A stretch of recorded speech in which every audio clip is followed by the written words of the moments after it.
So first, I just want to welcome everybody to our evening of the exploration of Japanese paper.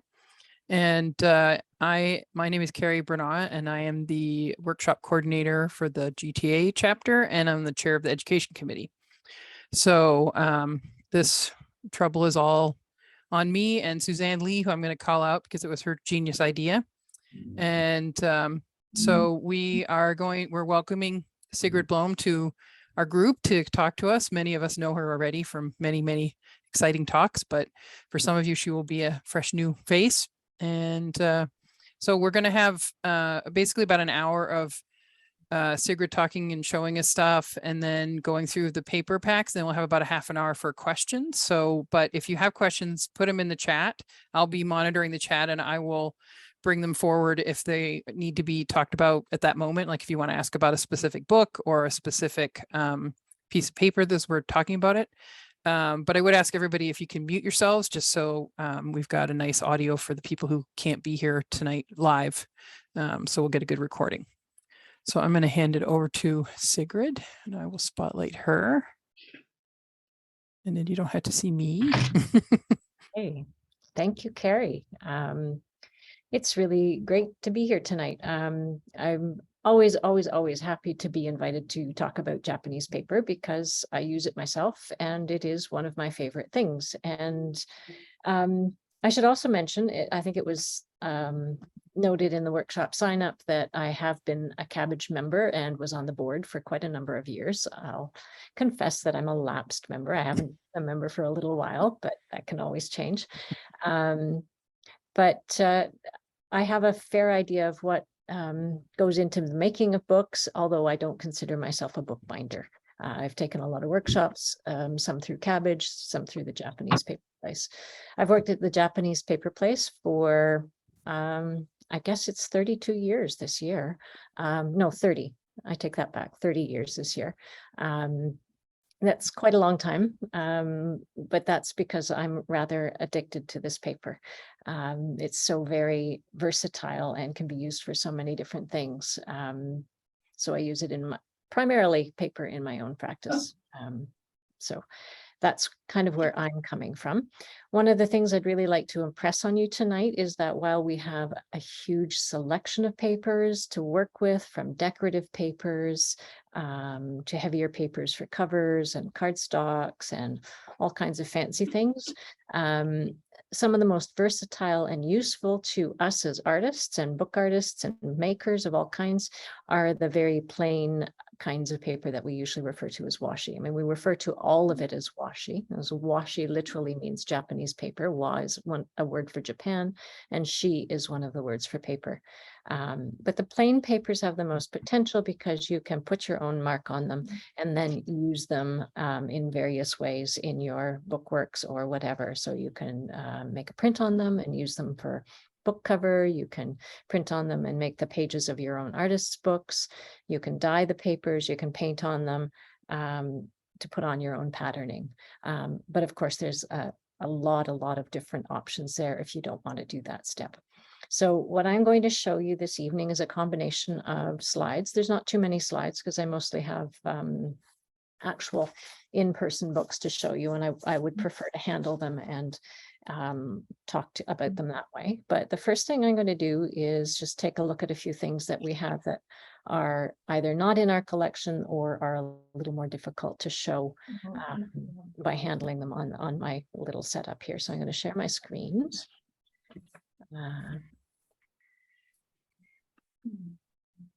Okay. So, title of this talk, An Exploration of Japanese Papers for Book Arts. And which is great because book arts covers so many different things that you could do with the paper. So this is the image I think most of you will have seen when you were signing up for this. It's a selection of bookworks, and I'm going to show all of them to you tonight. I will, because I don't have another photograph of it. I have the actual book. I want to draw your attention to this one in the background here, which is I guess you could call it a star book. It's kind of an accordion fold book made by Mary Jane Varro. And I just wanted to you to see it standing up in its star formation. But when I show it to you in a few minutes, when I'm handling it and turning through the pages, we'll look at it more as a sort of flat on the table book format. So that's the first one. Now, this image is called Down the Rabbit Hole by, goodness, I told myself I would remember her name and I should know it very well. It's Tara Bryan, who died a year ago, 2 years ago, fairly recently. She was from St. John's, Newfoundland, a marvelous book artist.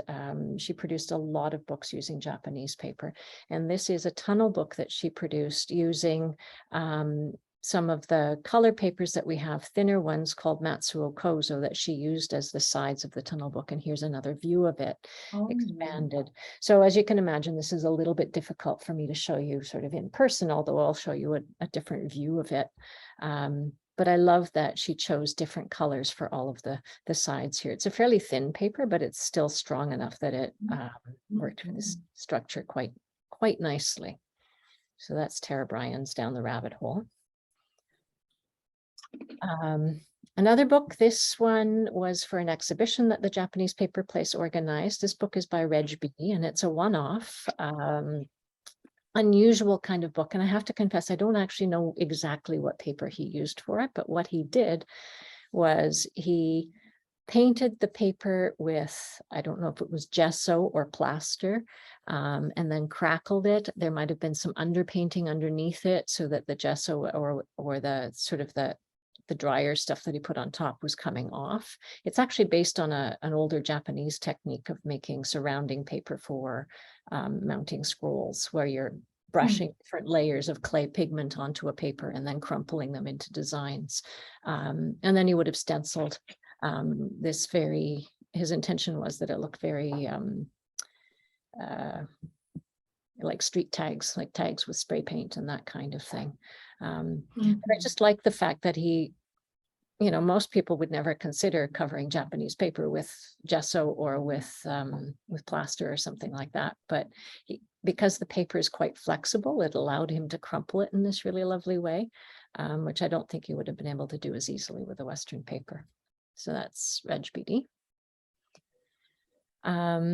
This one is by Cheryl Moot, who is a calligrapher. Now, it's kind of hard to show scale here. This is an older photograph I have. It's not a book that's in our collection. This belongs to Sherry. The size of this sheet, what she's done is she's used a full sheet of a paper called Mura Udaban, and it's a 16 inches wide by 57 inches long, and she used it to make this lovely accordion fold book. Sherry is a calligrapher. So one of the things you might not see very easily in detail is all of the calligraphy that she's got down on the bottom end here. It's sideways. She's written it the other way around. But what she did in order to get this lovely gradation of color on it is she rolled it up and actually plopped the whole sheet rolled up into a container with walnut ink and let it soak up. And then when she liked one side of it, she took it out, let it dry, and then turned it around the other way and let it soak in. So very serendipitous kind of marks that she got that way. Then she did her stenciling on top of it and the calligraphy, and then she tipped on various weights of paper that she had drawn some leaf drawings on. So again, a lot of different processes on the paper, and she found it worked quite well. She is quite happy experimenting using the more absorbent Japanese papers, using various paints and inks. She tries to modify her tools and the ink that she uses to suit the paper, rather than trying to find the perfect paper for all of her inks.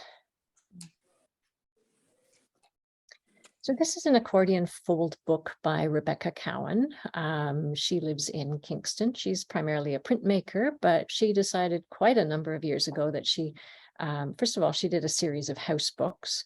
And this is one of them, I think, but it represents church as opposed to a personal home.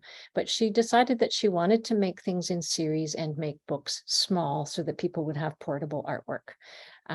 So the scale of this it's not in our collection, so I don't recall the exact size, but I know the paper that it's on that has this sort of lacy texture on it.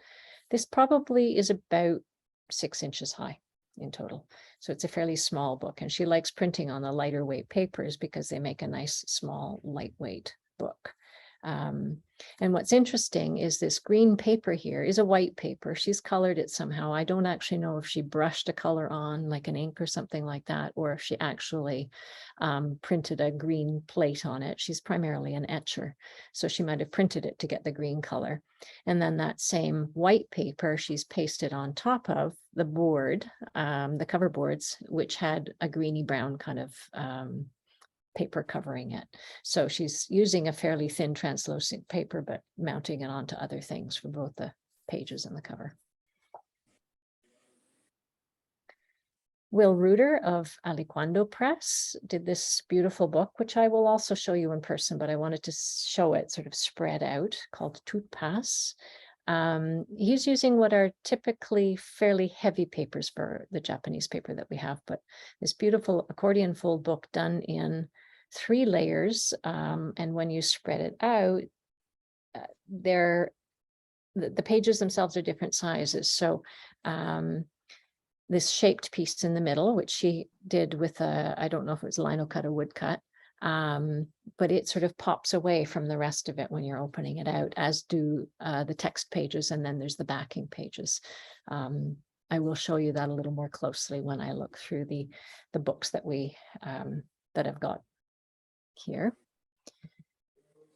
Another one by Reg Beatty. This was done as a sample for a workshop that he gave here, and this is sort of a hybrid binding, whereas it's a stab sewn binding with pocket fold pages here, as you can see. So there's the fold at the foredge, and it's stabbed through here, but it's a lovely flexible little book. Of course, I don't have it here in person to show you, which would have been nice. It's very small. It fits in the palm of your hand, but everything in it is Japanese paper, from the spine cover, the boards. He's used 2 layers of thin board to then trap the spine cover in between here, and then a kozo paper, I think it is, for all of the pages, with a few bits of interleaving here and there. It's a very lightweight, very pleasing little book to hold. That photo doesn't really do it justice. And it's a katazome stencil dyed paper for the cover, and there's a katazome paper in your package. And this is a very small book. Queen Mob is the title of it, by Gabrielle Fox. And what I love about it is that she's used what most people would shy away from, which is a very, very thin paper for the pages, and she's got gold stamping for the text on here.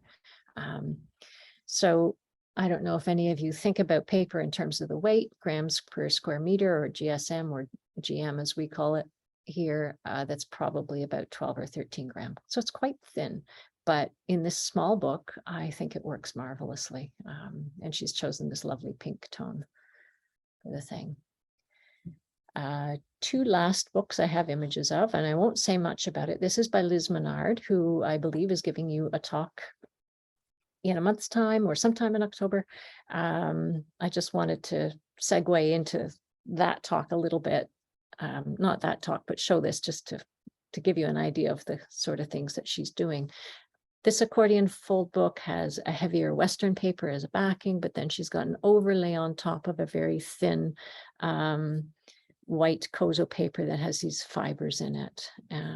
So I like that she's done this sort of veiling with this thin paper. You can see the image through it quite clearly. She's got the text printed on the top, but the image is on the heavier paper on the back. So really nicely using the thinness of the paper to see through it. And I know that's one of the things that a lot of people are worried about when they're selecting Japanese papers for using in books, is they find them kind of thin. And I love it when people find ways of using the thinness to effect, as opposed to just being disgusted with it, which I definitely am not. And one more of Liz's, and this is The Nature of the River, also an accordion fold book, not in our collection, but Liz will show that to you during her talk. And it's basically a really good heavier kozo paper, and she's done the woodcut and the letterpress on it. Opens up quite nicely. So that's my segue then into, if you could now spotlight my phone. So, because this is the one I've got sitting on the table here, this is the book that I'll start with, a book that was made by a former colleague of mine, Mary Jane Barrow. The whole thing is made out of Japanese paper. It's a stab sewn binding, but I wanted to draw your attention to the cover, which she dyed. MJ studied material arts at OCAD, and she applied a lot of textile techniques to her paper. So she used what is a fairly common technique in dyeing paper in Japan, which is called itajime, fold dyeing. But she treated the surface paper with konnyaku starch. That's a starch we have available here to toughen up the surface of papers. And in doing so, she crumpled it to work the starch into it. But what I like is that she's put the color into the cover herself. She's dyed that. And then she has interleaving in the sections here with papers that she has sort of done a fold dye technique on it, but she's not using dye as much as she was using screen printing ink. So she's a good experimenter with different types of ways of making mark and coloring the paper herself. So she took these sheets, and I think it was a slightly different paper that she tore down to do the interleaving than she did for the text paper. So you can see that's a little bit smaller here. But I like the fact that she's got all of these warmly colored papers that she folded and painted and folded and painted and used in between as interleaving. And I think it's quite powerful to be able to put your own colors on, because even though there are lots of color papers available, I find time and again, we never have quite the one that somebody's looking for, you know, if you're trying to match something that you've already done. So it's nice to have that ability to do that. One more book here by Liz Menard. So this one we actually have in our collection. Also an accordion fold book. She's used a paper called Kizuki Kozo.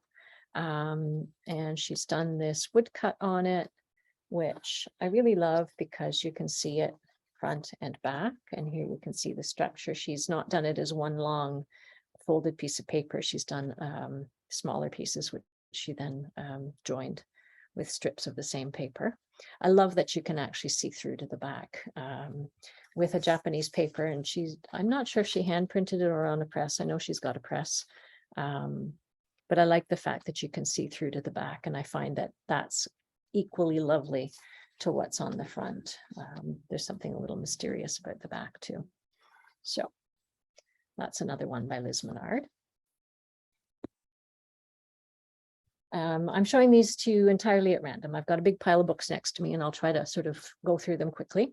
The Convergence of the Twain, which is another sort of hybrid book structure. It was a joint project between Aliquando Press and Reg Beatty, and Reg designed it so that it would be a stab binding with pocket pages. So you can see if I open it out here,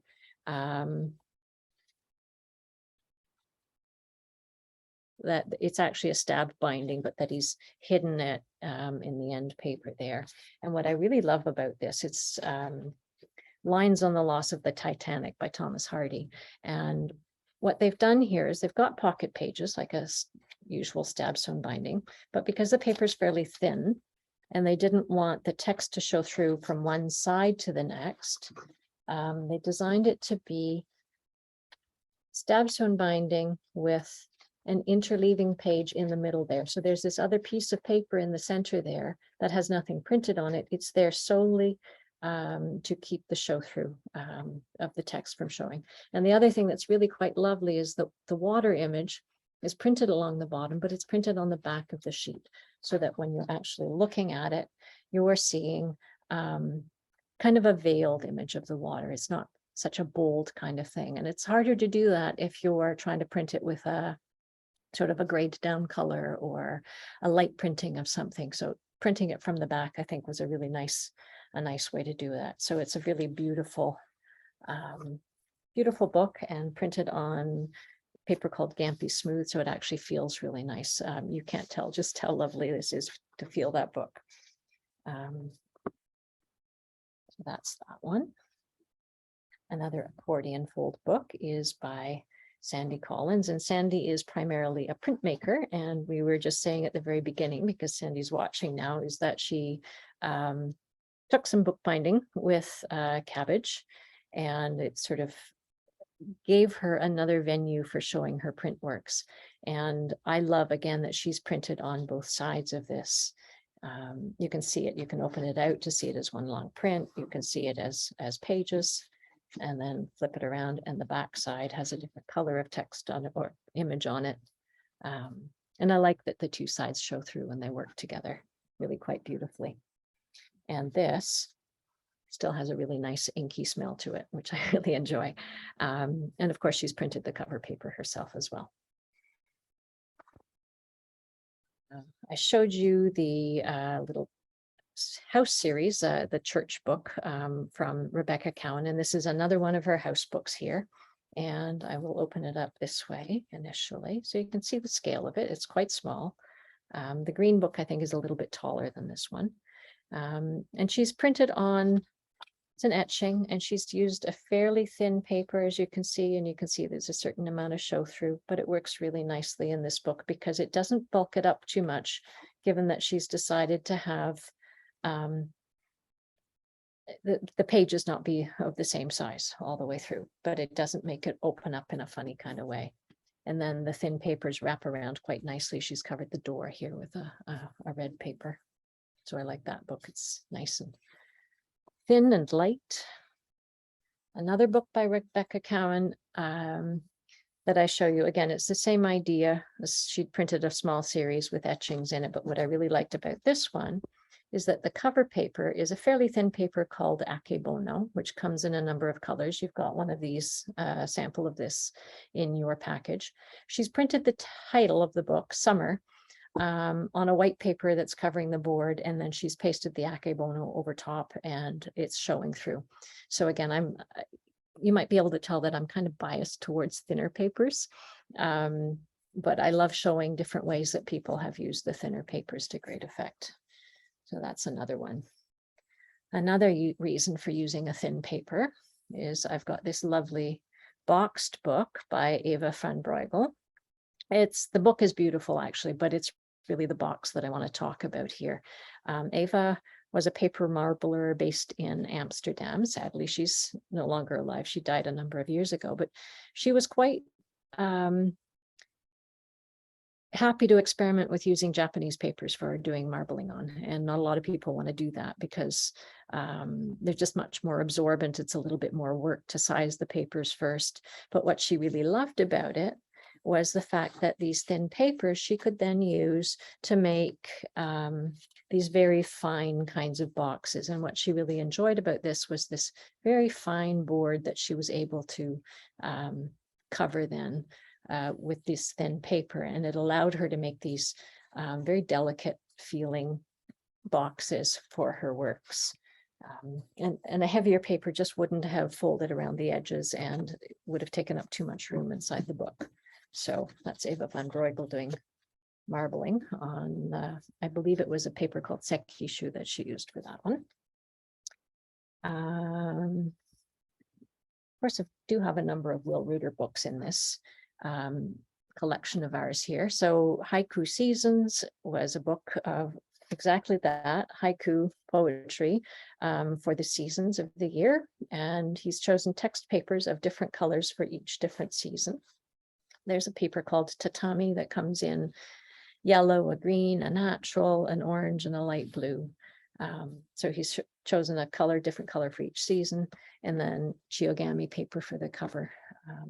And Chiogami, of course, as if you've looked at our website, comes in many hundreds of different designs, and some of them are very, very Japanese looking, like this one with the bamboo design on it. But there are many, many others that are not. We've got some geometric ones and other kinds of things.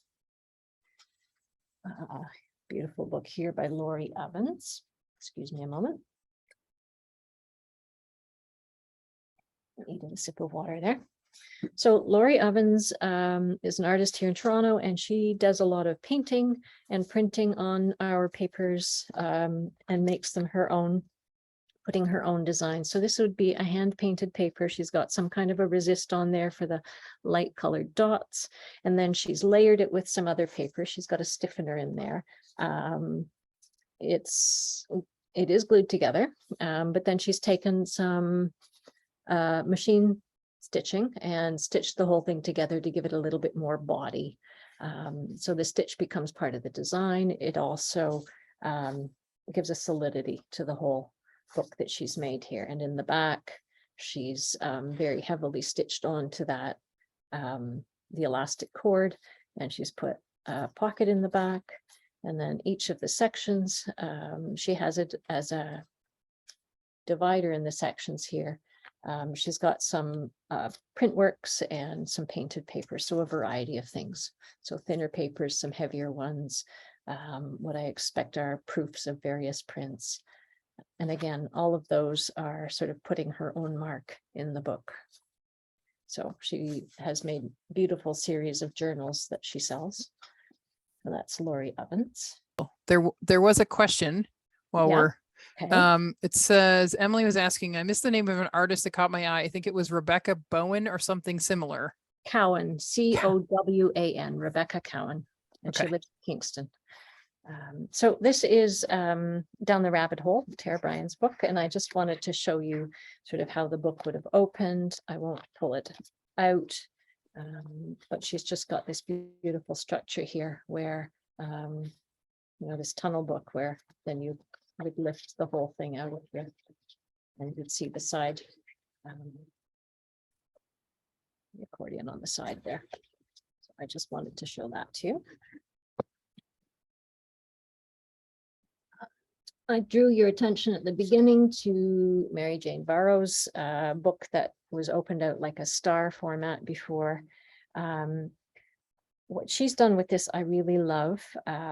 She's using a lot of, you can't call it encaustic, more like wax and batik kinds of techniques where she's brushing wax onto the papers. Some of the papers she's dyed or painted herself initially, brushes wax onto it. So this part here, this is all one sheet. There's no join there. It's just a visual join. She's brushed the wax onto the paper and then she's taking printer's ink, screen printing ink, and wiping it onto the surface. She scratched some lines into the ink here where you see this sort of square.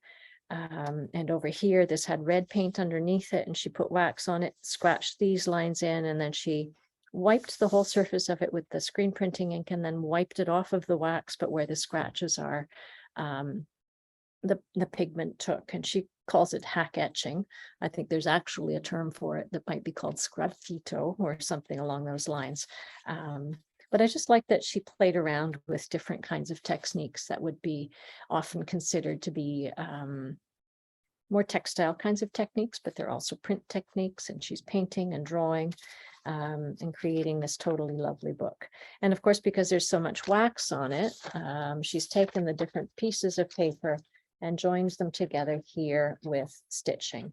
So the joins have nothing to do with where the actual folds on the pages are, but it's the stitching that was able to hold it together because adhesive just won't hold it very effectively. So that's a really beautiful book with a lot of different marks, and each page can be its own separate little artwork, but it looks lovely when it's set up and lit from within. So that's Mary Jane Barrow. And Timothy Ely, many of you may have heard of him, American bookbinder. He has a very steampunk sensibility, and what he would typically do is take commissions from people to make one-off artist books. He doesn't take an awful lot of direction, but I think he'll ask whoever's commissioning him questions about what they might like within the book. So this book here, Nancy Jacoby, founder and owner of the Japanese paper place, commissioned him to make a book and said, you've got to use Japanese paper, and this is the one I want you to use. So normally a lot of people will balk at doing a lot of one-off marks. Oh, it's done it again. Okay.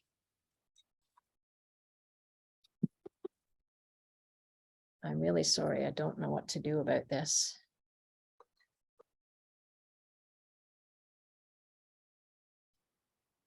There. I've got kind of a vertical format here, but I think the book can still show. Is that all right? No, it's not. Sorry. Yeah, we're still in the vertical. There we go. There we go. My apologies. So he's done all kinds of things from just brush painting and drawing with the fine Pigma pens. There's a certain amount of rubber stamp in here. There's a little bit of rubber letterpress even, and some airbrushing. So he's done a whole lot of different kinds of marks on this paper, which is called Seicho Senkozo. Generally kind of an absorbent paper, but he was quite fearless in using it, and a very beautiful kind of result. Even the cover was covered with Japanese paper, only he put a heavy impasto of acrylic paints on it. So it's turned it into something quite else. This one here is, there's a blank book inside it, but it was done by Wesley Bates. What it is, in fact, is it's an origami style box that was made out of a color wood engraving by Wesley. So it's just a way of thinking outside the box, if you will, that a print was actually made into the cover, and it wasn't even pasted on the bookboard. It was just its own origami box. So that worked quite beautifully, I think. He does some lovely prints. Then, of course, there's all these decorative papers. This is a Katazome stencil dyed paper, very simply used here for the slipcase and the end papers of this book, which were bound by Shepherd's Bookbinding in the UK. So a really nice use. And the Katazome paper here was backed with another paper to make it a little bit thicker for the end paper. It's actually quite a thick end paper there. And two more. This one here, pardon my reach there. Beautiful, beautiful cover, woven out of strips of paper. You can sort of see it. The warp threads here are metallic thread, and then the weft threads are strips of red, silver, and black and patterned papers, and just a little bit of feathery stuff here for interest. So that's Linda Brine. She's another East Coaster. Just a very beautiful book. We've gone and creased the end paper here inadvertently, but that's a Japanese paper, probably Moriki Kozo, but lots of different ways to use small bits of the paper. And then the last thing I'll show you is actually one of my pieces that I made for inclusion in Millennium in a Box, which is a box that Cabbage produced a number of years ago, where quite a number of different artists made small series of bookworks that were in this box that was then sent around the world for a traveling exhibit. So my contribution was this stab sewn book, fairly traditional stab sewn book, with samples of some of my indigo dyed papers with letterpressed text. I used a very thin paper for the indigo dyeing because I did want it to be show front and back the pattern. I wanted it to be seen quite easily. And then the text is just referring a little bit to the method that I did the indigo dyeing with. So the whole book is just a few samples of indigo dyed papers. Okay, so that's it for books. We have lots more in our collection, and I'm just jiggling my phone every once in a while in case it wants to stop because it thinks I'm not using it. So now let's go to our package of papers here. They are all numbered. I was going to say they're in no particular order, but they are in order. They're in order alphabetically by name of the paper. That was just the simplest way for us to organize the list that accompanied it. So you will each have this list with the names of the papers, some facts about the papers, and then of course you've got the papers, and they're all numbered in on the bottom right corner of the back of the sheet. So when you're opening it up, what you're seeing here is the front of the paper. So this first one here is Akebono. And if you remember, there was that book called Summer by Rebecca Cowan, where she was pasting the Akebono on top of another paper so that you could see through the title of the book. And you can see there how translucent it is. And of course, it changes depending on what's underneath it. So this blue cardstock underneath it, or a patterned paper underneath it. You could put something quite bright under it. So a thin paper like this can be used and pasted over onto something else. Also very nice as an end paper. And it's beautiful front and back, sort of the patterning, of course, because it's in the fiber, goes right through from one side of the sheet to the next. So that's paper number 1. Number 2 is linen card. You will all have a slightly different color of paper. I'm afraid it looks a little bit green on my monitor here. I hope it shows up a little bit better. I don't remember what the color name of this one is. It's sky blue, but you have all got different color names. So it has a bit of a linen texture to the surface of it, which is a pressed texture. It's slightly smoother on the back side. It actually, in Japan, apparently it gets used a lot as an end paper in books. We have a lightweight and then the cardstock. This is the cardstock. Makes great folders for books. Also makes great greeting cards and so on. So that's linen card. I think we've got, I don't know, over 20 different colors available. Paper number 3 is chiogami. And again, you will all have received a different kind of pattern. These are silk screened patterns. Every color is printed separately. There's a separate screen for each color that's on here. And then it's always finished off with the metallic. And in this case, it actually has both gold and silver on here. The base paper is probably, they used to make them 100% kozo, but it started becoming too expensive. So it's got a lot of wood pulp in it now to give it a bit of body. But wonderful for covering books and boxes. A bigger pattern like this, you can actually just have a bigger sheet and put it up on the wall. Looks quite nice just as a design to look at.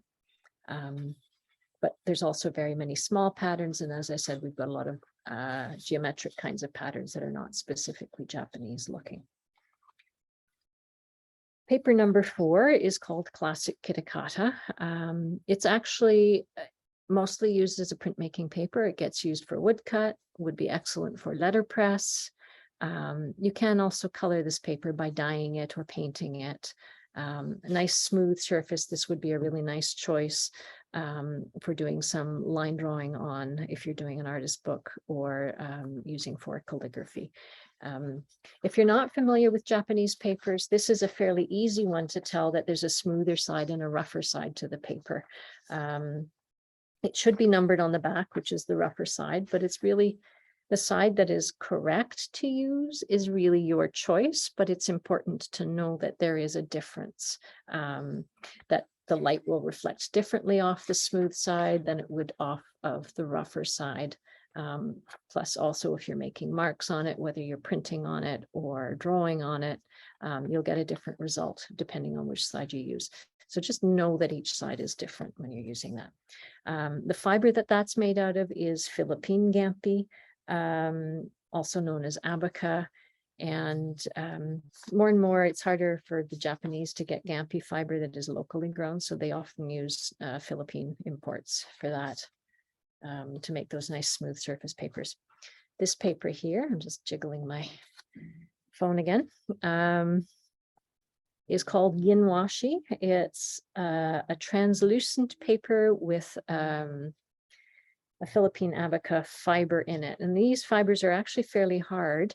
And I actually think that in the 50s, we saw a lot of lamps and other translucent things made with fiberglass that had fibers in it. And I think those fiberglass lampshades were made to mimic this kind of paper. A very similar kind of thing. Of course, this lends itself really well to making things like lampshades or anything that light comes through. You could use it for sculpture. Takes color really beautifully. So if you wanted to paint this or dye it, what's really interesting is that these harder fibers inside the paper take color differently than the base paper. So you get some variation in the color in it. So you get some really interesting effects with that. And one side is certainly a lot smoother than the other. So you can use whichever side is more appealing. Similarly, I can speak, yes, I can. This paper called Gin Washi Tissue, same idea as the other one, the previous paper, it's just got a wider base and much shorter fiber in it, so a different kind of look to it. And again, that's very nice for layering, could be used as interleaving or end papers. And as you can see, it's quite translucent. You can put it on top of things, or you could also paste it onto something else like a different color. Looks different on the blue paper of my tabletop versus the brown of this Itajime. So I did show you Mary Jane's book with the fold dyed cover. This is a fold dyed paper that we carry, and we have a number of papers that we have here, different colors of this kind of Itajime or fold dyed paper. Literally what it is board clamped. So the paper would in fact have been folded into an accordion pleat like this. The folds are still there quite noticeably, and the edges would have been dyed in one color and then these edges in another color. It's kind of fun to know how that's done because you can do it yourself and then you can have control over the colors. Fabric dyes work nicely, artist inks work really nicely. You want to make sure that whatever you're using is permanent so that if you're pasting it onto something, you don't have the paper bleeding when it gets wet from your adhesive. So that's Itajime.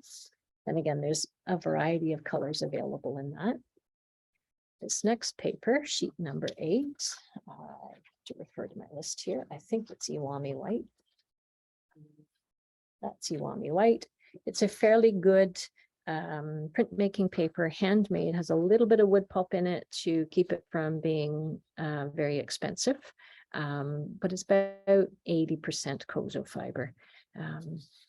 Again, it's good for woodcut, lino cut. You could do some etching on this as well. Screen print for sure. Bit absorbent maybe for calligraphy, but it would really nice for images, and you can tip those into a book, or again, you can paint on it and print it on it and use it as a cover paper that way.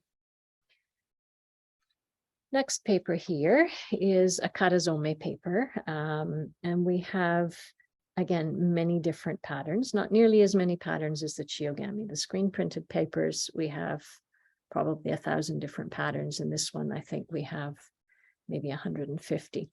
Difference between them is they're both, in fact, stencils. Silk screen is a kind of stencil, but this is the more traditional and original way of making a stencil, where all of the white areas of the pattern were stenciled on as a paste resist to a handmade kozo base paper, and you can see it through the back a little bit. So the paste resist is stenciled on, it's allowed to dry, and then the other colors are stenciled on top of that. The inks that they're using are soy-based inks, and they're using soy juice to prepare the paper so that the inks take to the paper more dye than anything, although they're using it as a screen printing ink. And then once all of that is dry, they're rinsing off the resist paste where the pattern is. So it's a fairly labor-intensive paper. Also a lot more sustainable in that it's all sort of water-based inks, although they're quite permanent, because the soy juice that's used to fix the inks to the paper. It's just a really good kind of mordant almost to use on the paper. So those are our karazome papers, and again, a variety of patterns. You know, somewhat Japanese. I recognize this as being a Japanese pattern, but not necessarily stereotypically Japanese. Here is an unusual paper that is no longer being made, and this one is called Kirigami Orange, single-sided. We have had a double-sided where there was wood on the back as well. This is, in fact, Paulownia wood, Paulownia being a very light colored wood where they've got very thin veneer that they've shaved off of planks and laminated onto a color backing. So the wood itself is natural color, the backing paper is orange in this case. And so you get this sort of orangey looking wood. They stopped making this a number of years ago. It was just, I feel like the paper makers were finding it too hard to live up to people's expectations. There would be little flaws like this where there's a tiny bit of overlap of the wood veneer, or that the veneer didn't go right out to the edges. I think it's a shame that they stopped making it, but I can imagine too, it was very labor intensive and they probably couldn't command the price that they really needed to make a living. We still have some of this, but once it's gone, that's kind of it. It's not around anymore. It's beautiful, beautiful paper. It's kind of brittle. And I am very actually quickly going to show you a book that I didn't show you earlier, made by Don Taylor, called A Guide to Know. And he's used the paper. This was a brown version, which we don't have anymore, but he's laminated a couple of layers of it to another layer to make it heavier and two-sided. And he's used it for the cover only. So it's quite stiff. I couldn't fold this. If I folded it, the veneer would crack, but there are still ways to use it. And that's quite a lovely, lovely kind of paper, that one. So that is Hirigami Orange. The next paper, I've got a light blue one. It's called Kizuki Somegami, various colors available. It's so light that it's almost not there. When you just see it on its own, you don't realize just how that it is blue. But if I pull it away from the backing paper there, you can tell that there's some color there. This is a paper that succeeds one called Matsuo Kozo. So that book by Tara Bryan with the lovely, the tunnel book with the lovely colored sides, this paper is about the same weight as what she's used in that. The Matsuo Kozo, we can't get all of the colors anymore, so we've commissioned some paper makers to make this paper for us, and it's 100% Kozo.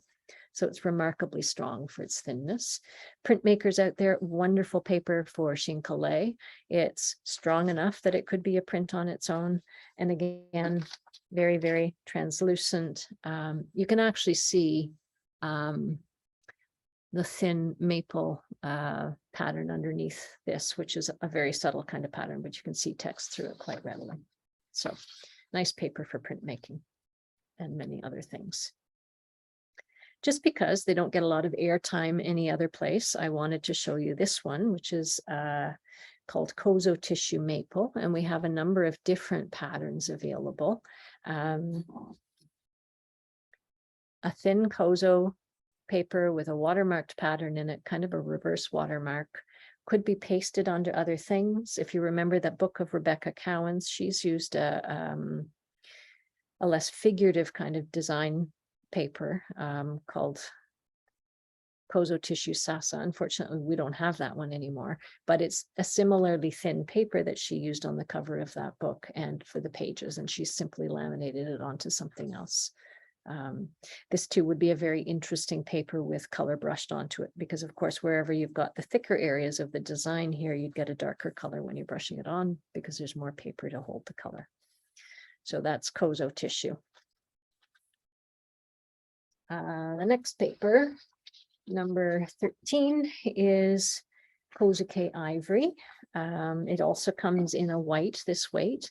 It's one of the papers I call a workhorse paper because it is good for many, many things. It's kind of a halfway between being like a Western paper because it's got a lot of wood pulp in it and being like a Japanese paper because it has that sort of translucent look.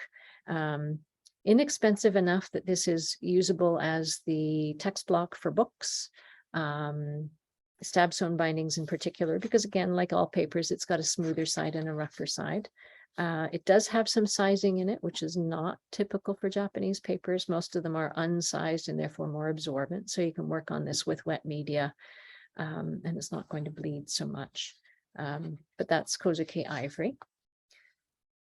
We have Kozuke White Light, which is a thin version of the same thing, quite thin. Again, nice for doing layering of things. Would be great for letterpress, good for text pages in books if you want something that is kind of translucent. Paper number 15 is this one called Kuretani number 59, Chiri Natural. Kuretani is actually a village in Japan where they have been making paper continuously for over 800 years. They're the oldest continuous paper making village in Japan. So they've got this long, unbroken history of skill. I guess they function more or less as a cooperative. different members of in the village do different tasks. So some people are more involved in the actual sheet forming, others are involved in the prepping of the fiber that goes into the making of the sheets. They make a number of different papers and they're all numbered. So it's Kuretani number, I suppose 1. I've actually never seen number 1. We have number 3, 4, 5, 6, and number 59 and other numbers in between. Very tough paper. Has these little bark bits in, which is the outer bark of the mulberry plant that it's made from, thrown in for decorative effect, and then some underbeaten fibers. And again, this is nice in translucent applications, but it is also a remarkably strong paper that can be used in its own right. It could be used to cover a book. You could color it with other things, and again, because of that fiber in it, you get some nice mottling when you're coloring it. The next paper, Kiyoseishi Brown. I think you all got brown because I didn't have a variety of samples cut. It's a bit of a pain to cut. It's a paper that comes crumpled. Kiyoseishi means strong paper, and it's a kozo-based paper that has been crumpled and treated with konnyaku starch to toughen up the fibers. It makes it somewhat abrasion resistant. But because it's crumply, you probably can't see it. Maybe most of your papers are quite straight, but there's a little wow in the cut here. I was cutting these samples on a guillotine, and because they're a little bit crinkly, when you've got a stack of a few of them, it's a bit squishy when you're cutting it. They don't all come off straight.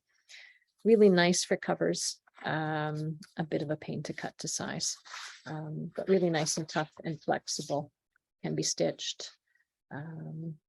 It is a very traditional paper for stab sewn bindings, usually done in conjunction with another layer on the inside.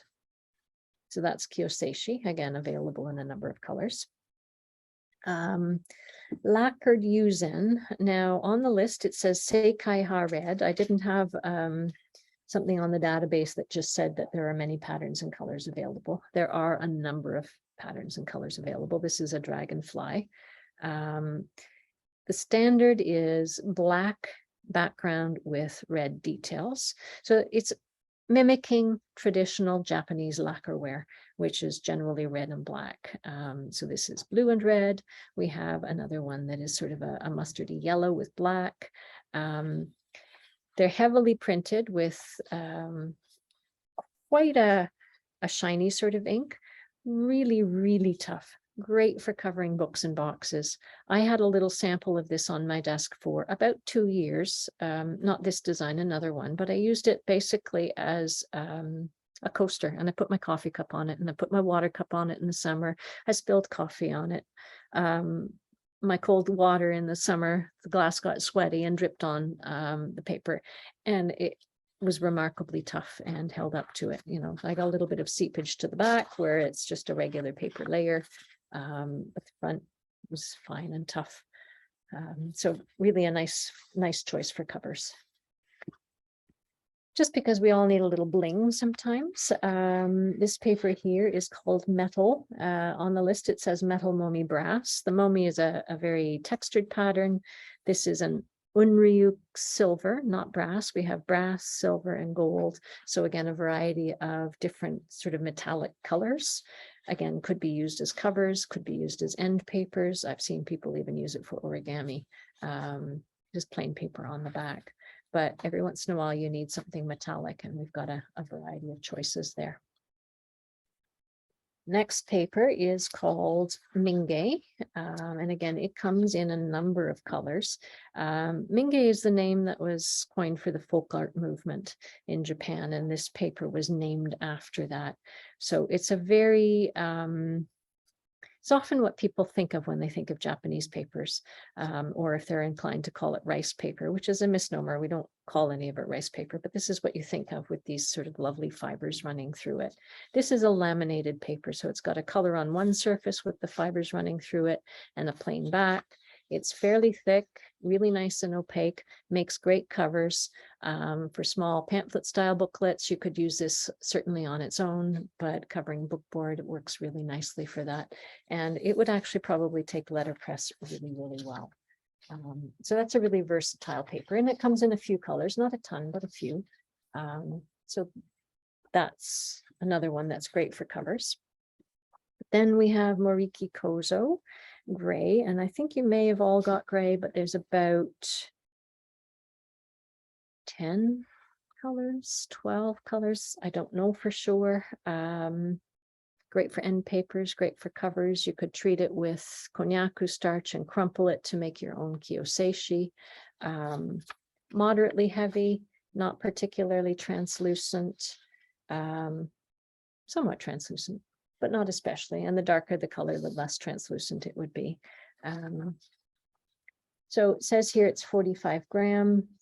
They vary a little bit from one color to the next. There are, quite frankly, a few different makers of this paper. It's not one person who's making all the different colors. So each of them has a slightly different weight when they're making them.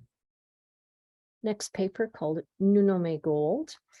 Again, another little bit of bling. This is a handmade decorative paper with a wood pulp base and stenciled on, and I don't really know exactly how they got the gold powder to stick to it. I think what they might have done is it would have had a binder in it, or they stenciled on this sort of cloth pattern with some kind of a binder or glue, and then brushed on the gold powder.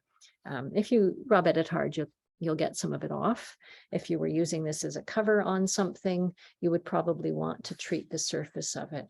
But again, it's a little hard to show on a computer screen, but it's got a really beautiful reflective surface. If I were putting this on the cover of a book, I'd probably want to coat it with a layer of konnyaku starch, or you can get spray fixatives. I think might not be a bad idea for something like this. But again, it's just a beautiful paper. It doesn't get shown a lot, not on the website. So you saw it here. Next paper, Seicho Senkozo, 55-inch. Seicho Senkozo comes in 3 different sizes. This is a fairly big sheet, 29.5 by 55 inches. Really great for pages of a book, that little book of Timothy Ely's.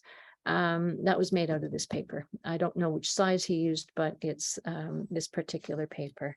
Really lovely, tough paper made by one family in the Kochi region on the island of Shikoku. They use a reed screen, and if you look at it, you can see the chain lines fairly clearly, and it's also got fairly strong laid lines to it, which I think is really lovely. I happen to be fond of a grid. Not everybody likes that, but I find when you're printing on it or painting on it, it basically sort of disappears into the background. Again, it's a good, strong paper. 100% Kozo, considered heritage washi. The next paper, which the sample is a little smaller because this full sheet size is a bit smaller. This is called Sekishu Manshimare. It is a paper that has been designated by UNESCO as an intangible cultural heritage of humanity. And we've got another one called Manshitsuru, which is, this one is hand-beaten fiber. The other one is machine-beaten fiber. Sekishu, the region of Sekishu, it's not the name Iwami is used these days for that region, but the old name of Sekishu, they were renowned for making paper for using in ledger books. And their paper was quite famously strong because in times of fire, they were known to be able to use, take their ledger books, which they had written all of their village records in sumi ink, which is indelible once it's dry. They could take their record books in times of fire and throw them down the well. And the books themselves would be able to be hauled out after the fire was over. The books were dried out and they could continue to use them, and they would have their records still. So the paper was tough enough that it could get immersed in the water and come up ready to be used again. Thin, yes. Strong, absolutely. Can be used many ways. You can print on it, you can paint it, fold dye it, you could stitch it, all kinds of things that you could use with it.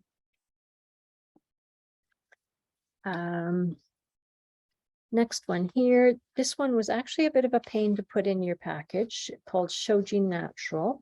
I say it was a pain because it came from a roll. I see it's flattened out nicely, but when we cut the samples to put in here, they all had a little bit of a curl.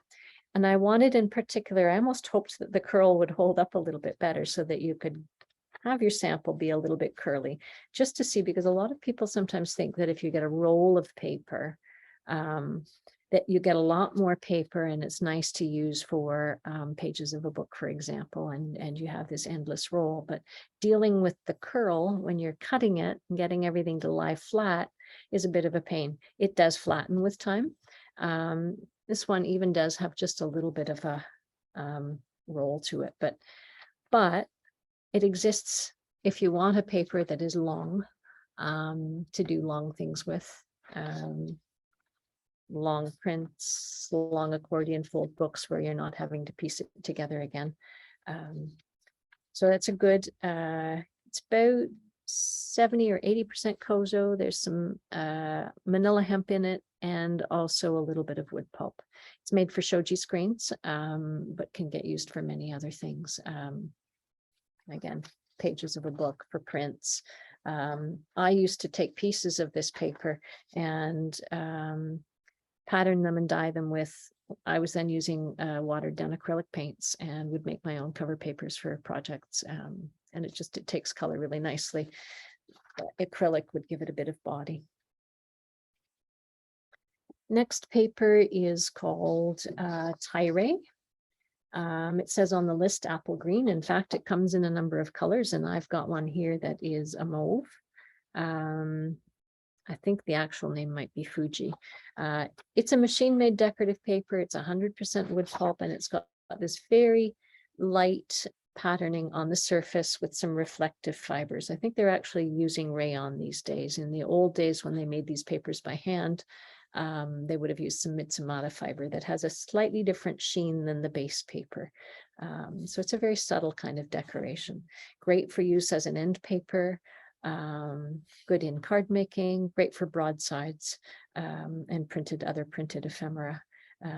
Because of the wood pulp content and the not super light fast dyes, they're not the best things for anything that you want to be super permanent or totally exposed to light. So as an end paper, appropriate. As a cover, not so much, because they're not so super light fast. Next paper, Terrasen Linen White. I don't know if you all got the same pattern. It comes in a few different patterns. It's a machine-made tissue paper. It has a nice kind of rattle to it. Again, nice for layering over top of things. It is printed with a white pattern on it. In this case, something that looks like linen. I have had a piece of this tacked in the front window of my house instead of using a curtain. And I've had it there for years, and I lift it up to look at who's at the door, lift it up to look out at the weather. And it's gotten a little bit dirty in the corner where I'm always handling it, but otherwise the paper has held up remarkably well to all that use. And that's, several years in my front door. So that's a really nice paper for all kinds of things. End papers come to mind. Again, it's actually kind of interesting to paint on. Collaging with would be great with that. Next paper, tatami. The list says tatami blue. It comes in blue, it comes in orange, it comes in green, yellow, and natural. Will Reuter's book, The Haiku Seasons, this was the text paper for that book. Very nice, very subtle, sort of tatami fiber. Tatami basically is a kind of grass, and it's the same grass that they use in Japan to make the tatami mats, but a little bit of it is put into this paper just for decorative effect. Can be used for letterpress. It's not particularly lumpy because some fibrous papers can be a bit lumpy for printing letterpress. So that's very nice for text blocks, printing broadsides, printing all kinds of images on if you want color paper. And they're not so dark that they're hard to work with. Some darker papers can be hard to print on. So that's the tatami. And just two more here. The second last one, Unryu tissue, heavy, hot orange, comes in a variety of colors. There's a red, there's a dark green. Don't remember all the colors. There's a blue. Again, a variety of fibers in there can be layered on top of other things, end pages in a book, pasted on another paper on a cover. And again, depending on what it's in front of, you can change the color of it quite drastically by putting different colors underneath it. Last paper, usukuchi heavy. This is very much like that rolled shoji paper. So if you want that paper, machine made paper that's 100% kozo, don't want the curl, this is a really good one to go with. Great for text blocks, but again, I use this one a lot for patterning with ink and dye and coloring it that way, or you could print on it and use it as cover papers or what have you. So those are the papers. Phew, any questions? So Sigrid, let's go back to your face because that's a little more All right. friendly, I think. Yep. And I'll move that away. So if you guys want to, you can put stuff in the chat if you have a question, or you can pipe up, and everybody's muted right now, but you can unmute yourself. And so you might have noticed I have a bit of a bias towards thin papers. Part of that is because we actually, Japanese papers do tend to be thinner than a Western paper, and it takes a certain amount of getting used to. So I've learned to love it. And in my own work, I actually use the thinness of the paper. I like painting on it and being able to see the back of it. And lately what I've been doing are making these just very small sketchbooks out of sekishu banshitsuru, which is quite a translucent paper. And I'm just painting lines on it. And I like the fact that I can see through on the back. I'll turn the page and the next page will sort of be influenced by what I see through on the back of the other one. And I'm just liking working with that thinness. So we have a couple questions. Anne-Marie asked, what is usually used for sizing? Sizing, to brush as a sizing onto the paper, a very thin gelatin, I think, with some alum. I don't have a recipe for that. We also have konnyaku starch that we sell here, which is something that you use to treat the paper and make it more abrasion resistant. So the kiyoseishi paper, the crumpled paper, that would have been made with konnyaku starch. The intention there is that you're brushing the starch on and then crumpling it. I've myself used it, brushed it on the paper, and not crumpled it, and it acts as a sizing. I just don't know. Gelatins, I find a little bit tricky to work with because I think you'd want to use a fairly thin coat on these papers that are not super heavy. Yeah, so, or even a very, very, very thin dilute solution of starch paste, like a wheat paste or something like that could probably be used, although it's a little bit stickier than using something like a gelatin, I think. Okay, so Diana was asking for a definition of kozu. Kozo, K-O-Z-O, is the name of the fiber that most Japanese papers are made out of. So traditional handmade Japanese papers are made out of three main fiber groups. Kozo is the most common. It is a plant. It's we know it in English as mulberry. It's not the mulberry tree that we get here in Toronto and parts around here. It's a shrub that is grown as a crop, and the stems are harvested every year. It's cut back basically to the sort of base and root. And a kozo plant usually produces for about 50 years before they need to replant. So it's grown as a crop, and it's the middle layer of bark, or the inner layer, and the inner layer of bark that are used for the paper. So that's fiber number one. Next, the other two would be Mitsumara and Gampi, and they're two different shrubs, and it's the inner layer of the bark that's used for the for making the paper.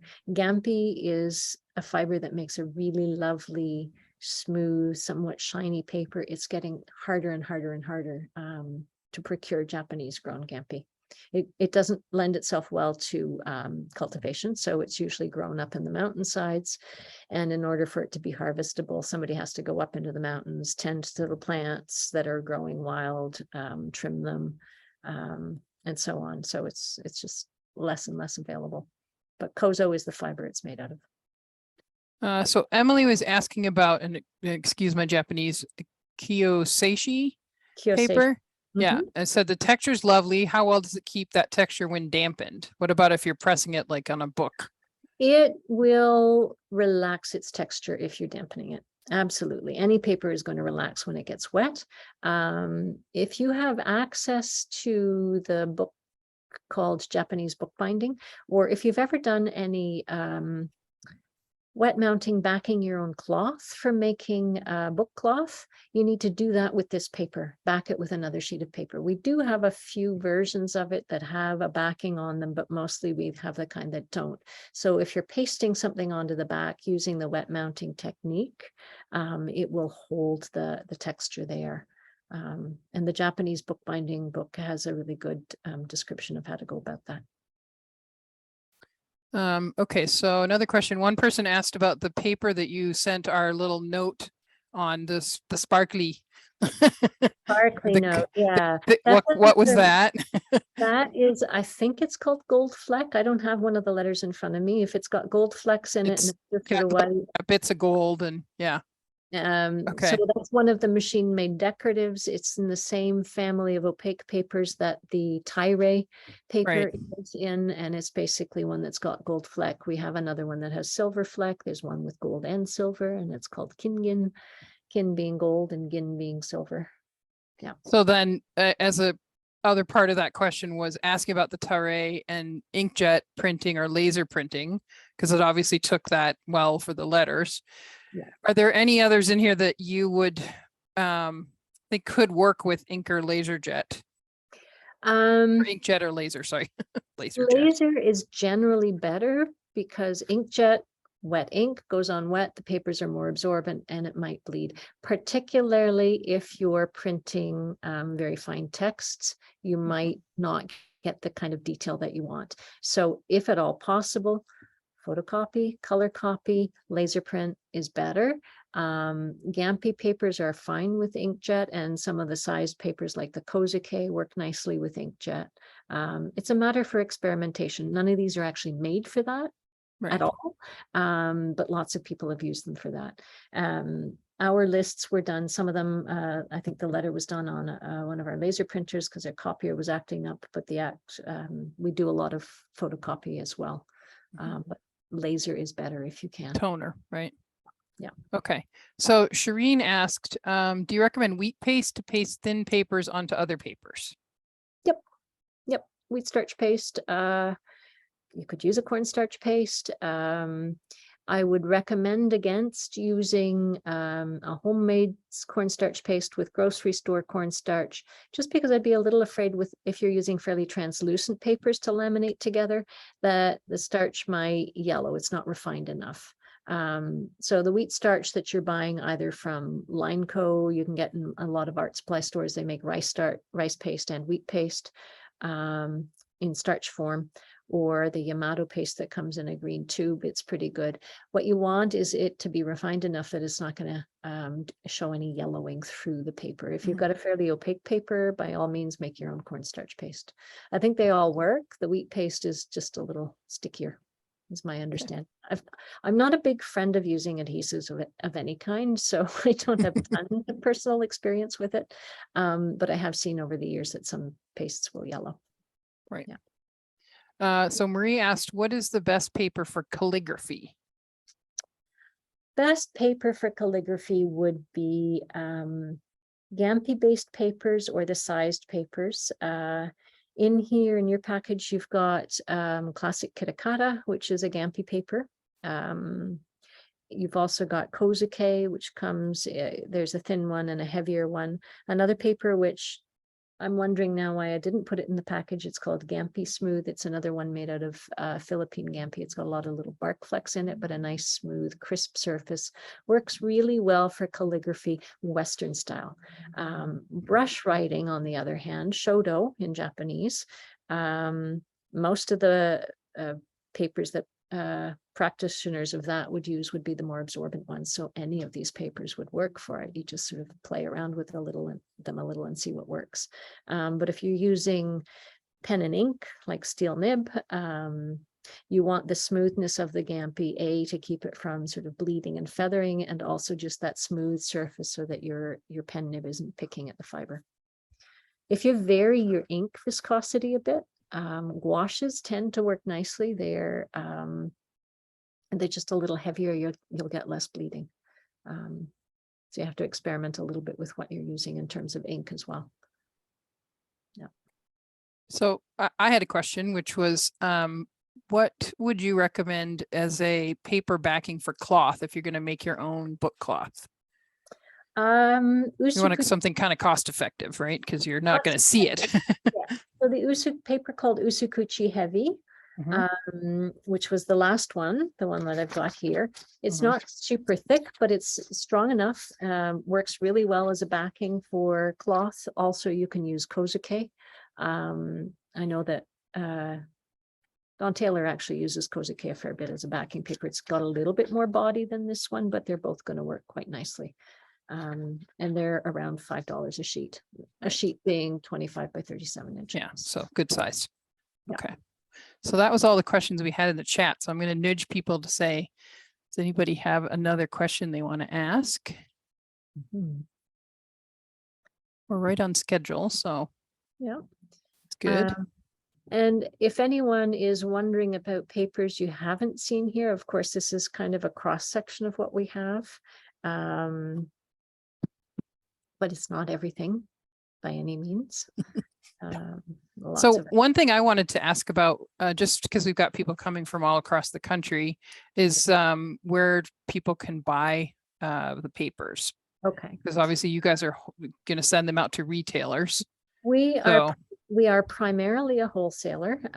So we love it when you can go to any one of our resellers. We have a list of resellers by region on our website.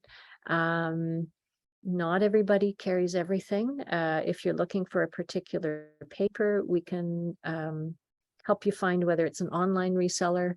If you're in the States, there's Washi Arts carries a wide variety of our papers. If you're in Canada, where the majority of you are, the Paper Place will do custom orders, articulations. There's a number of places that will actually do custom orders. They order from us fairly frequently, and they'll order something specially for you.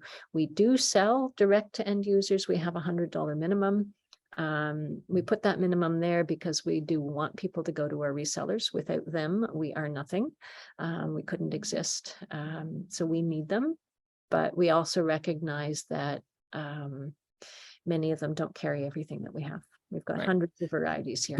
But people can contact the reseller if they see something on your website or they saw something in this pack and try to work out something with them. Yeah. Yep, for sure. Okay. Or if they can't find a particular reseller, contact us, and what we can look up on our database who has ordered it. So I can actually see who's ordered it fairly recently and who might have it in stock and get you in touch with somebody that way.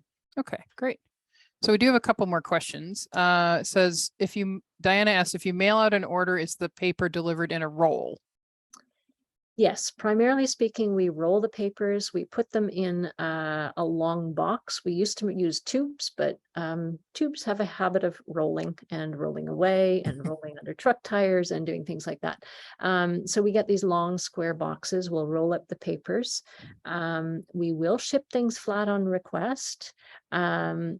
It's not generally recommended, particularly not for very large packages, because quite frankly, the paper is more likely to get damaged that way. The bigger the package, the harder it is to handle, the more likely it is to get dropped. But it depends on the type of paper, and we certainly won't roll anything if we think it's going to damage the paper. Most of our papers are fairly lightweight and fairly flexible, and therefore roll fairly readily. So yeah, they're generally rolled. Okay, so Emily asked, do you think that sizing these more absorbent papers with Konnyaku starch would make them more appropriate for Western style marbling? Yes. Yep. I think a light size, you'd have to experiment with how heavy a layer you'd want on there, but yeah, I think it would work quite nicely. Yeah, and I think Eva van Breugel, when she was doing her marbling, she was using some kind of a size on her paper. She wasn't just doing it straight, although I don't see any reason why it wouldn't work without a sizing. It's more about definition of the pattern, right? Yeah, the size will help. Yeah, exactly. Okay, that was the the last question I had in here. Anybody else got a question they want to ask before we just start showering Sigrid with thank yous?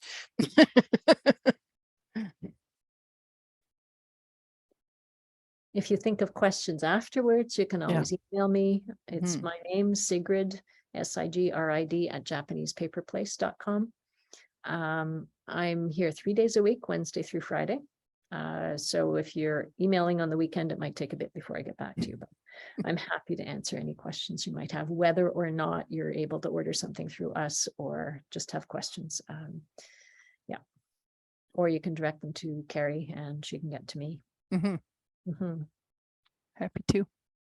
Yeah. All right. Everybody got their questions answered?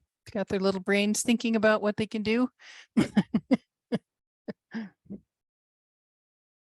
I'm getting lots of thank yous, so I think everybody's happy. Good, good. Well, and you've got lots of papers to experiment with. Mhm. Try not to lose your list. That's a fairly important one. Or failing that, make sure you've got the haven't obliterated the number on the back of the paper when you're Yeah. trying to use them. Yeah. That some of the natural plain papers are a little hard to tell apart once they've been used in something. I can Right. generally decipher what something is if I've got a piece of it that's uncovered and unmarked, but Yeah. not always. And yeah, because you put the nice little numbers on the back, so save that corner. I'm Yeah. gonna stick it on my list. I'm gonna cut out the corner and stick it on the list. Well, exactly. So, You might yeah. want to, either cut a corner out of it or a strip off of the bottom and then stick them onto your list, and Yeah. that way you'll have your own swatches for permanent reference. And stick them down good. Yeah. Sigrid, this is Suzanne. I'm curious, how of the papers that you showed us, what percentage of paper does that represent? I gather there's so much more we haven't seen. Oh gosh, it's hard for me to say as a whole. I'm better at sort of saying in the different categories. For example, the natural and conservation papers, the papers that look fairly plain, we probably have 150 to 200 different varieties, different sizes, different weights. In the solid color papers like the Mariki Kozo, we have some that are no longer being made anymore. The solid color pure Kozo papers that we've got, maybe 20 colors that we still have available. Mariki Kozo. So I don't know, altogether colors, solid colors, 40. The Chiogami patterns over 1,000, Katazomi 150. Cheery papers, those are the papers with bark flecks. There's maybe 20 or 30 of those. Yeah, so All quite a the lot. metallics. And some of them are variations on a theme, like the machine-made decoratives, the tie-ray. We would count each and every color we have of that as a different paper. So there's a fair number. Most of them are on a website, but there are still quite a few that are not on the website, haven't made it on for one reason or another, or there's some that never will be on the website because we can't get enough of them again to be worth it putting on the website, that we can't afford to wholesale, that we just have small quantities of it.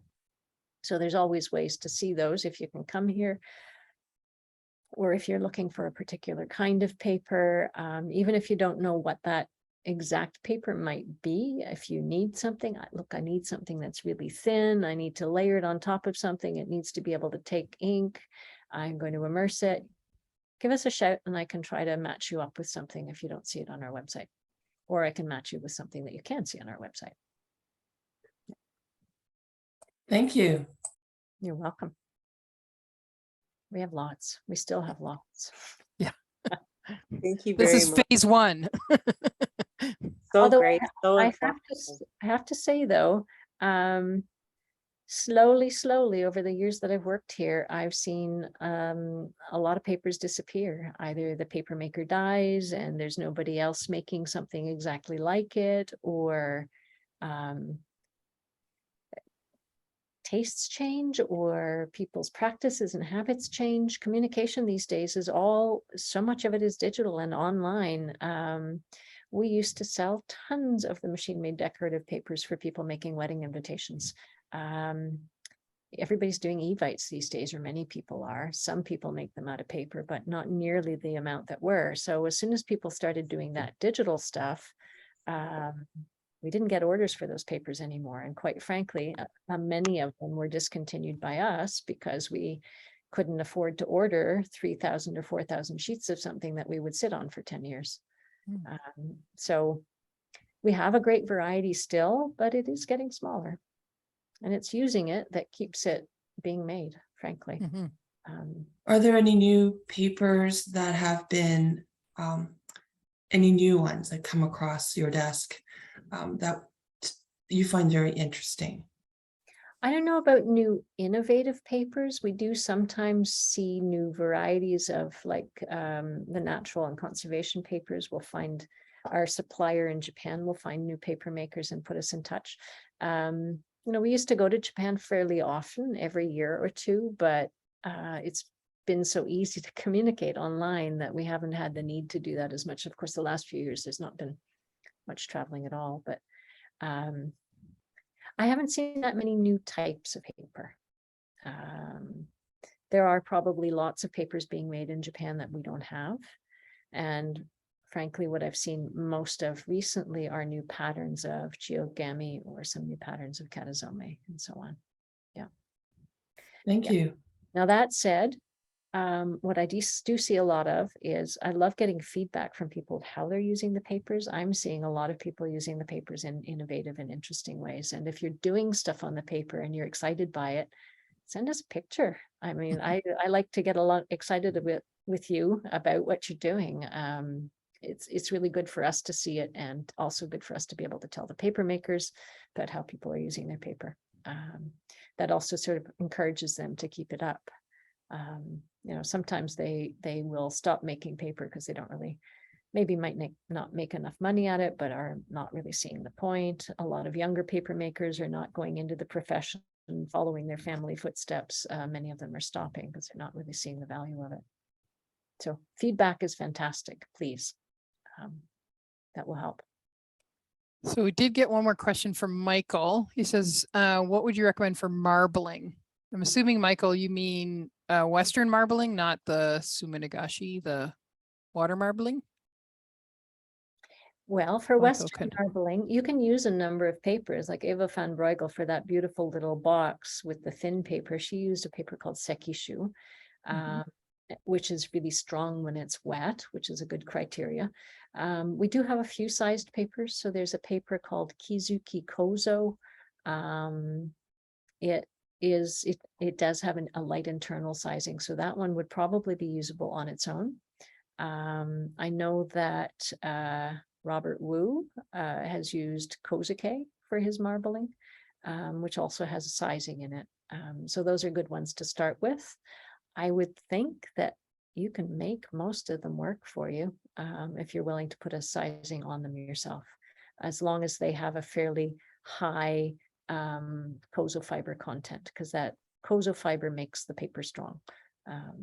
So you don't want a paper that's mostly wood pulp, except for Kozuke, which is about 70% wood pulp, because it's got sizing in it, that strengthens the paper. But if it's unsized, you want a lot of kozo in it. So that's where the information on the papers, how much kozo percentage is in it, is important. Thanks so much. You're welcome. All right. I think we're at our 8:30 point, and if everybody's all happy, full of paper good thoughts, Sigrid wants to see all our good works.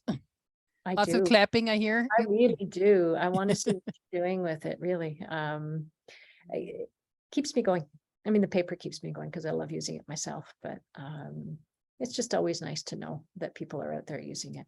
And we do try to tell the paper makers about it. In November, this is our 40th anniversary this year. And in November, we have our supplier coming for a visit, and we'll be bringing a paper maker, hopefully the paper maker from Sekishu, but we're not totally sure exactly who's coming at this point. But on the 17th, we'll have kind of an open house in the evening. Check out our website for some details about that. Yeah, but it's really nice when paper makers come too, just to be able to tell them about what people are doing. And we're putting up an exhibition with a number of new works using a variety of papers so that they can see it. That's why we have a big collection here too. It's inspiring for us, but it's also inspiring for other artists when we have stuff here. On the wall behind me, it's kind of a rotating series of things that we put up on our magnetic wall, different prints and drawings. Doesn't show very well in the on the camera, but yeah, inspiration for everybody. Keep it coming. All right. Well, thank you so much, Sigrid. This has been amazing. I think everybody had a really good time.